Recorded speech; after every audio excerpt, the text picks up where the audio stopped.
Shalom, senang sekali bisa berjumpa lagi dalam renungan hari ini.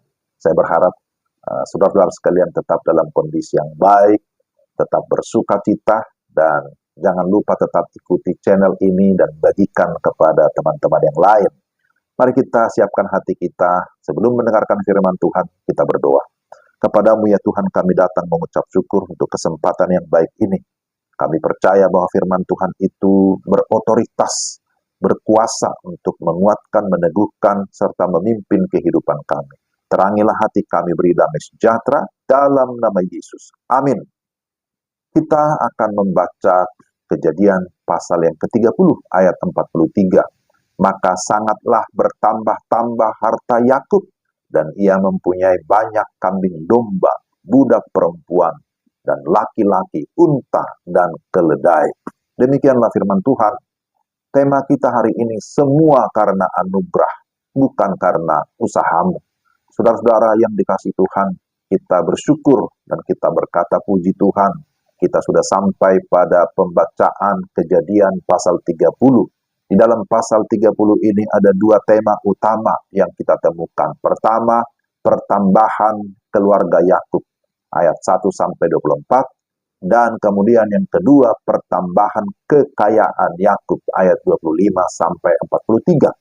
Hal yang perlu kita sadari dan kita harus memahami bahwa segala berkat yang kita peroleh sesungguhnya bukanlah karena usaha kita, tetapi semua karena anugerah Tuhan. Jika Tuhan tidak berkenan memberkati, maka tidak akan mungkin berhasil dalam segala apa yang kita upayakan. Ada beberapa hal yang dapat kita pelajari dari bagian ini. Pertama, belajar rendah hati mengikuti proses. Yakub adalah seorang anak yang dibesarkan dalam keluarga sebagai putra kesayangan ibunya yang bernama Ribka. Yakub sudah terbiasa menghadapi perempuan atau ibu yang mengatakan kepadanya apa yang harus dilakukannya. Namun sekarang dia berhadapan dengan perempuan-perempuan yang berbeda dalam hidupnya. Ada dua istri dan dua hamba atau gundik yang harus dihadapinya tiap-tiap hari dengan tipe atau karakter yang berbeda-beda. Di antara mereka juga ada kecemburuan dan semacam kompetisi untuk mendapatkan perhatian dan terlebih untuk memperoleh anak atau keturunan dari Yakub. Pastilah tidak mudah bagi Yakub. Tiap pulang dari ladang, ia tidak pernah bisa menebak dengan siapa ia akan tinggal. Yakub yang biasanya memanipulasi keadaan, kini ia mengetahui betapa sakitnya perasaan orang ketika hidupnya secara egois dimanipulasi oleh orang lain.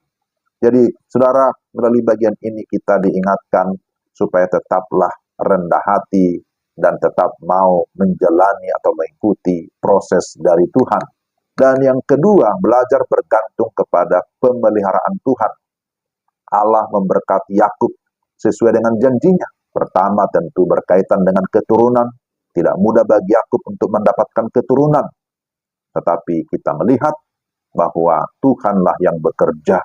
Tuhanlah yang membuka kandungan Leah. Kita bisa baca itu dalam Kejadian 29 ayat 31. Demikian juga Tuhan yang membuka kandungan Rahel. Kejadian 30 ayat 22. Juga Tuhan yang membuka kandungan gundik-gundik daripada Yakub. Artinya bahwa anak adalah pemberian atau anugerah Tuhan. Dan yang kedua berkaitan dengan berkat jasmani atau harta kekayaan. Tadi sudah kita baca ayat 43.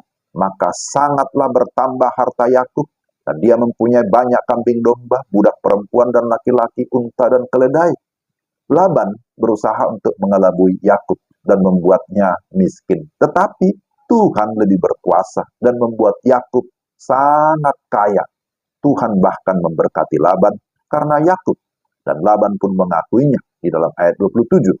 Sesungguhnya berkat Tuhanlah dan bukan kelicikan Yakub yang telah melipat gandakan jumlah kambing domba itu. Tuhan menepati janjinya ketika kita berada dalam situasi apapun, termasuk dalam situasi yang sulit. Kita seharusnya mempercayakan diri kita kepada pemeliharaan Tuhan. Saudara-saudara yang dikasihi Tuhan, hidup ini adalah anugerah. Amin. Maka mari kita tetap percaya dan mempercayakan diri kepada Tuhan. Jangan pernah bergantung kepada pikiran, pada pengalaman, atau usaha sendiri. Apalagi dengan manipulasi. Kita tidak akan pernah berhasil dengan semua hal itu.